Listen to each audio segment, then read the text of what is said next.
الحمد لله رب العالمين، والصلاة والسلام على سيد الأنبياء والمرسلين وعلى آله وصحبه أجمعين. أما بعد،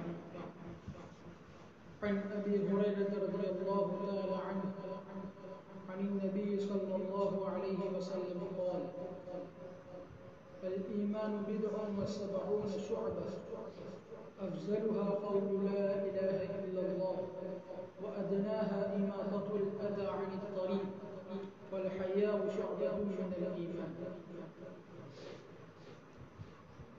محترم و مکرم دوستوں اور بزرگوں، آپ حضرات کے سامنے نبی کریم صلی اللہ علیہ وسلم کی ایک حدیث مبارکہ پڑھی جس میں حضور صلی اللہ علیہ وسلم نے ایمان کے شعبوں کا ذکر فرمایا ہے. نبی کریم صلی اللہ علیہ وسلم نے فرمایا کہ ایمان کا اعلیٰ شعبہ لا الہ الا اللہ یعنی توحید پر ایمان لانا. اس کے بعد فرمایا کہ ایمان کا سب سے ادنا درجہ وہ راستے سے تکلیف دہ چیز کو ہٹا دینا. اور اس کے بعد فرمایا اگلا جملہ والحیاء من الایمان کہ حیا بھی ایمان کا حصہ ہے. اور آج اسی پر کچھ گفتگو کرنی ہے کہ نبی کریم صلی اللہ علیہ وسلم نے یہ بھی بتلا دیا کہ افضل ایمان لا الہ الا اللہ ہے اور ادنا ایمان یعنی ادنا شعبہ راستے سے تکلیف دہ چیز کو ہٹا دینا ہے. اور اس کے بعد جو اگلا جملہ فرمایا نبی کریم صلی اللہ علیہ وسلم نے علیحدہ عجیب انداز میں اور عجیب طرز پر اگلا جملہ فرمایا کہ والحیاء شعبۃ من الایمان کہ حیا بھی ایمان کا ایک شعبہ. نبی کریم صلی اللہ علیہ وسلم نے پہلے ایمان کے دونوں شعبوں کی انتہا اور ابتدا کو بیان کر دیا کہ ان دونوں کے درمیان ایمان کے 70 شعبے ہیں. یعنی ایمان کا اعلیٰ درجہ لا الہ الا اللہ ہے اور ادنا درجہ راستے سے تکلیف دہ چیز کو ہٹا دینا ہے. اور اس کے درمیان جو شعبے وہ 70 سے زائد شعبے ہیں. تو انتہائی نبی کریم صلی اللہ علیہ وسلم نے بیان فرمائی اور پھر الگ سے یہ فرمایا کہ والحیاء شعبۃ من الایمان درمیان کے 70 شعبوں میں سے ایک شعبے کو ذکر فرمایا کہ حیا ایمان کا ایک شعبہ ہے.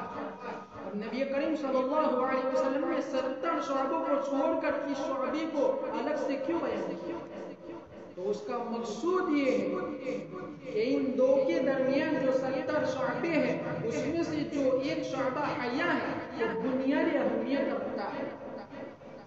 اس لیے اس کو مضبوطی سے پکڑے رہنا ہے، اس کا دامن تھامے رہنا ہے. اگر اس کا دامن چھوٹے گا تو پھر گناہوں کے سیلاب کا دروازہ کھل جائے گا. اگر ہم نے اس کا دامن چھوڑ دیا، اگر اس کا بند ٹوٹ گیا تو گناہوں کا سیلاب مچ آئے. اس وجہ سے نبی کریم صلی اللہ علیہ وسلم نے خاص طور پر الگ سے علیحدہ اس جملے کو بیان فرمایا. حضور صلی اللہ علیہ وسلم جو باتیں فرماتے ہیں بیان کرتے ہیں اس کے بارے میں قرآن کریم کیا کہتا ہے؟ قرآن کریم کہتا ہے وَمَا يَنْطِقُ عَنِ الْهَوَىٰ إِنْ هُوَ إِلَّا وَحْيٌ يُوحَىٰ کہ نبی کریم صلی اللہ علیہ وسلم جو بات کرتے ہیں وہ اپنی خواہشات سے نہیں کرتے، اپنے دل کی طرف اپنی طرف سے نہیں کرتے، بلکہ ایک وحی ہوتی ہے جو اللہ تعالیٰ کی طرف سے کی جاتی ہے. اللہ رب العزت آپ صلی اللہ علیہ وسلم پر وحی کرتے ہیں اور الفاظ آپ صلی اللہ علیہ وسلم کے ہوتے ہیں، لیکن جو دراصل بات ہوتی ہے وہ اللہ کی طرف سے وحی ہوتی ہے اور الفاظ آپ کے ہوتے ہیں. اس لیے فرمائے کہ حضور جو بھی ارشاد فرماتے ہیں وہ وحی ہوتا ہے. وَمَا يَنْطِقُ عَنِ الْهَوَىٰ إِنْ هُوَ إِلَّا وَحْيٌ يُوحَىٰ. دراصل بات یہ ہے کہ اللہ تعالیٰ کا تو معلوم ہی تھا یہ جتنے شعبے ہیں اس میں اصول کیا چیز ہے. تو اس کو بیان فرمایا کہ ان شعبوں میں اصول وہ حیا کا شعبہ ہے. اگر حیا سلامت ہے تو انشاءاللہ خیر اور بھلائی رہے گی، لیکن اگر حیا کا دامن چھوٹ گیا تو پھر بدی کا دروازہ، گناہوں کا دروازہ کھل جائے. اسی وجہ سے ایک حدیث میں نبی کریم صلی اللہ علیہ وسلم نے فرمایا اذا لم تستحی فافعل ما شئت، جب حیا جاتی رہے تو جو چاہو کرو. یعنی جب انسان کے دل سے حیا نکل جاتی ہے تو جانور اور انسان کے درمیان کوئی فرق نہیں ہے. ایک حیا ایک روح ہے، ایک بریک ہے انسان کے لیے جو انسان میں لگائی گئی ہے. اگر یہ بریک انسان کے اندر موجود ہے یہ انسان کو گناہوں سے بچائے گی، برے کاموں سے بچائے گی، ناجائز کاموں سے بچائے گی. لیکن اگر یہ بریک نہیں ہے، یہ بریک ختم ہو گئی تو پھر معاملہ بہت برا ہو جائے گا اور پھر انسان آورہ گردی میں مبتلا ہو جائے گا.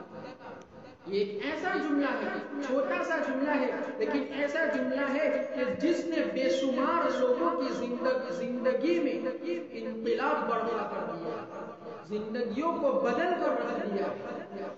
ایک مشہور محدث گزرے ہیں جن کا نام عبداللہ بن مسلمہ القعنبی رحمۃ اللہ علیہ، بہت بڑے محدث ہیں.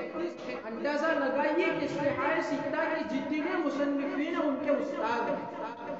صحیح ستہ کس کو کہتے ہیں؟ جو حدیث کی مشہور اور معروف 6 کتابیں ہیں، بخاری شریف، مسلم شریف، ابو داؤد شریف، ترمذی شریف، ابن ماجہ اور نسائی شریف.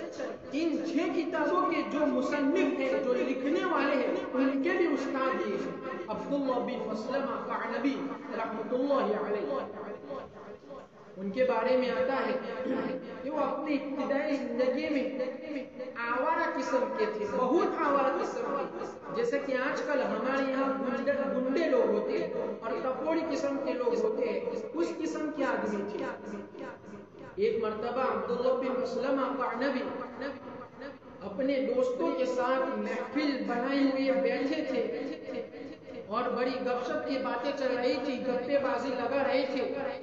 اتنے میں ایک مشہور محدث حضرت علامہ محدث شعبہ ابن حجاج رحمۃ اللہ علیہ گزرے، اپنے گھوڑے پر سوار ہو کر گزرے. یہ جو عبداللہ قعنبی رحمۃ اللہ علیہ تھے، ان کے دماغ میں خیال آیا یہ جو مولوی صاحب جا رہے ہیں ان سے کچھ مذاق کرنا چاہتے. چنانچہ وہ گئے اور ان کی گھوڑے کی لگام کو تھام لیا اور ان سے کہا کہ یا شعبہ حدثنی حدیثا، یہ شعبہ مجھے کوئی ایک حدیث سنائے. تو امام شعبہ نے فرمایا کہ یہ کوئی حدیث سننے کا طریقہ ہے کہ سامنے سے آئے اور گھوڑے کی لگام کو تھام لیا اور کہہ دیا کہ مجھے حدیث سناؤ؟ یہ کوئی حدیث سنانے کا طریقہ ہوتا ہے؟ تو عبداللہ ابن مسلمہ القعنبی نے کہا کہ آپ کو حدیث سنانی پڑے گی، اگر آپ حدیث نہیں سنائیں گے تو میں آپ کے ساتھ برا معاملہ کروں گا. اب ابن شعبہ بن حجاج رضی اللہ تعالیٰ رحمۃ اللہ علیہ سمجھ گئے کہ یہ آوارہ قسم کا آدمی ہے، یہ گنڈا قسم کا آدمی ہے، اگر میں اس کو حدیث نہیں سناؤں گا تو یہ میرے ساتھ برا سلوک کرے گا. چنانچہ انہوں نے کہا کہ آپ حدیث سننا چاہتے ہو؟ تو اس نے کہا کہ ہاں میں حدیث سننا چاہتا ہوں. چنانچہ شعبہ بن حجاج رحمۃ اللہ علیہ نے فرمایا کہ سنو، اور حدیث سنائی کہ حدثنا احمد بن یونس عن زہید قال حدثنا منصور عن ربيعي بن حناس قال حدثنا ابن مسعود عقبة رضي الله عنه قال قال رسول الله صلى الله عليه وسلم اذا لم تستحي فاصنع ما شئت. کہ نبی کریم صلی اللہ علیہ وسلم نے فرمایا کہ جب حیا جاتی رہے تو جو چاہو کرو.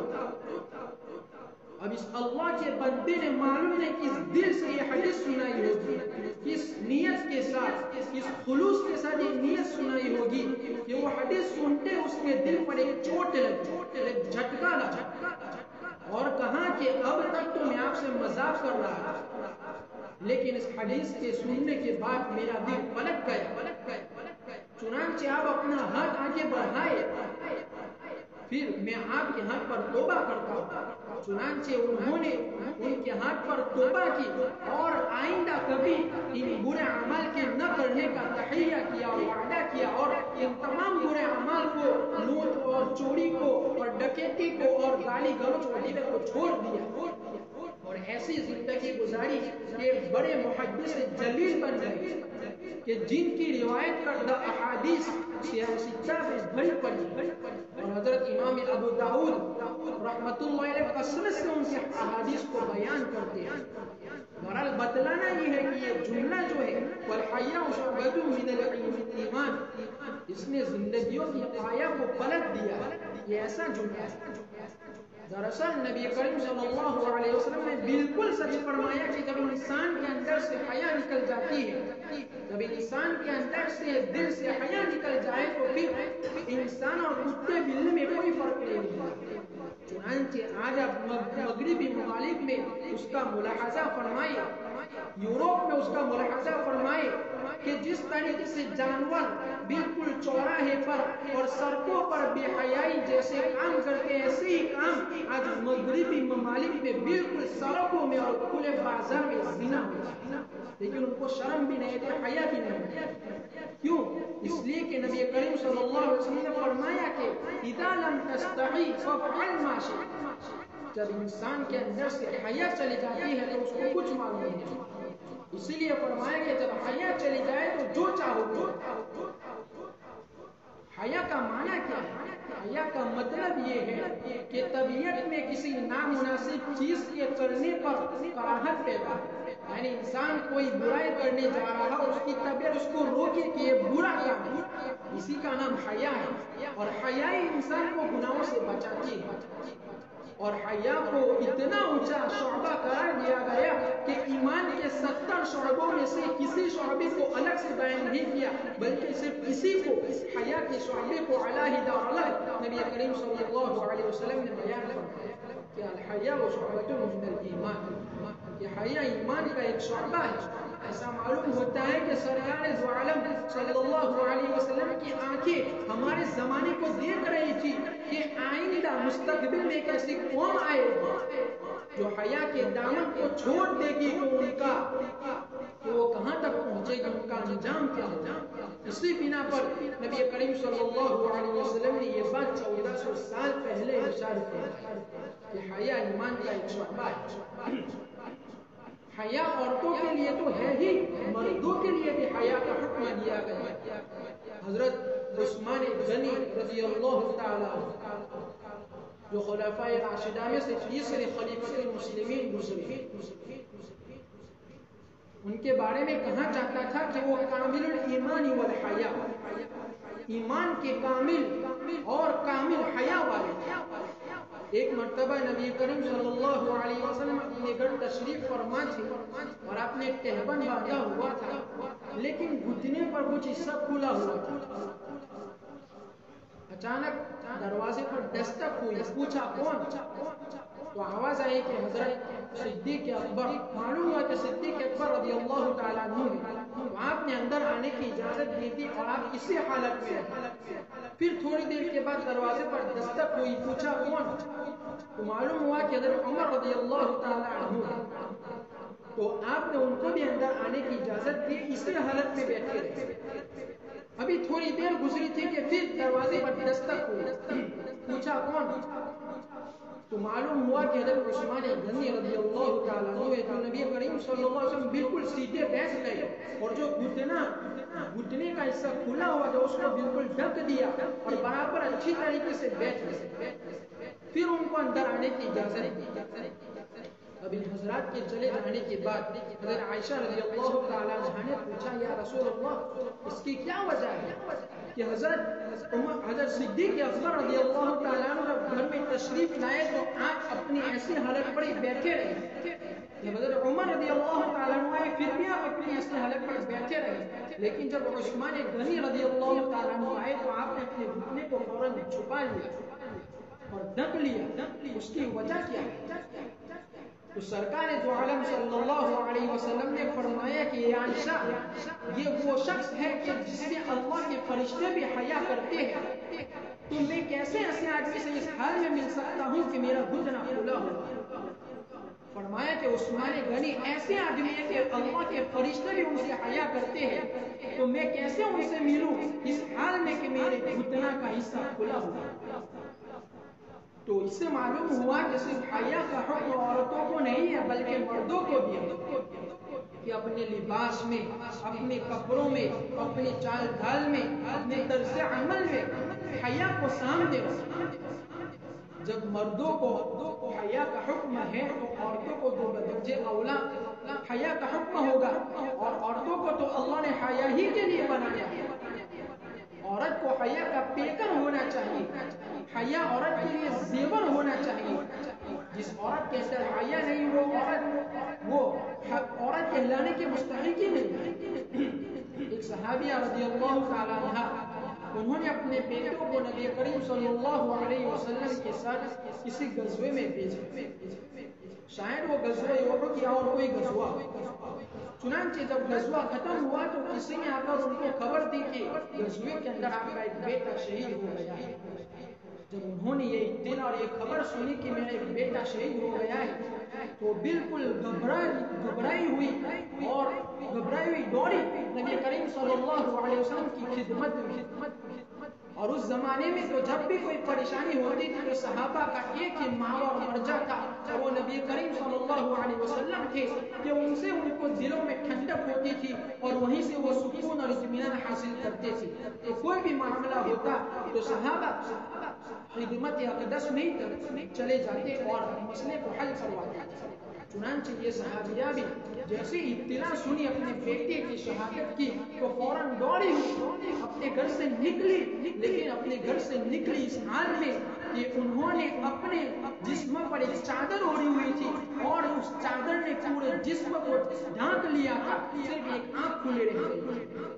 کسی نے راستے میں پوچھا کہ آپ کے ساتھ اتنا بڑا صدمہ پیش آیا ہے، آپ کے بیٹے کی شہادت ہو گئی ہے، پھر کہ آپ اتنا اہتمام کرتی ہے کہ آپ نے پورے جسم کو ڈھانپا ہوا ہے، صرف ایک آنکھ کھلی ہوئی ہے۔ تو اس خاتون نے، اس صحابیہ نے کیا خوبصورت جواب دیا، فرمایا ان ارزو ابنی فلن ارزو حیائی، کہ مجھ سے میرا بیٹا ہاتھ سے گیا ہے، میری حیا ہاتھ سے نہیں گئی، کہ میرا بیٹا مجھ سے فوت ہو چکا ہے، چلا گیا ہے، لیکن میری حیا میرے اندر سے نہیں گئی۔ جب میرا بیٹا فوت ہو گیا، شہید ہو گیا، تو کیا میں حیا کا دامن چھوڑ کر بیٹھوں؟ فرمایا کہ ہاتھ سے میرا بیٹا گیا ہے، میری حیا ہاتھ سے نہیں گئی۔ دراصل یہ عورت ہی ایسی تھی کہ اس کے دل میں حیا کا احساس تھا، اور انہی کے بارے میں شریعت نے اپنے ایک ایک حکم پر عورتوں کی رعایت کی ہے کہ جس سے عورت سے حیا فوت نہ ہونے پائے، عورت اپنے ہاتھ سے حیا کا دامن چھوڑنے نہ پائے۔ اسی وجہ سے تو عورتوں کو حکم دیا گیا کہ تمہارے لیے مسجد میں نماز پڑھنے سے بہتر یہ کہ تم گھروں میں نماز پڑھو۔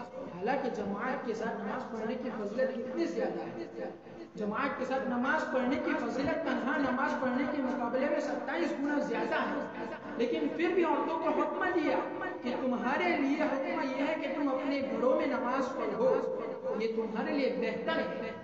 اور یہ کس زمانے کا حکم ہے؟ اس زمانے کا حکم ہے جبکہ ان کے امام خود نبی کریم صلی اللہ علیہ وسلم تھے۔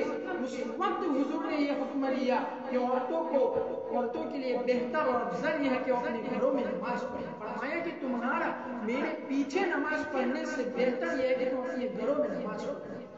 فرمایا کہ عورتوں کا گھر کے صحن میں نماز پڑھنے سے بہتر یہ ہے کہ وہ اپنے برآمدے میں نماز پڑھے، اور برآمدے میں نماز پڑھنے سے بہتر یہ ہے کہ وہ اپنے کمرے میں نماز پڑھے، اور کمرے میں نماز پڑھنے سے بہتر یہ ہے کہ وہ اپنے کوٹھری میں، یعنی خاص جو مخصوص جگہ ہوتی ہے اس میں نماز پڑھے۔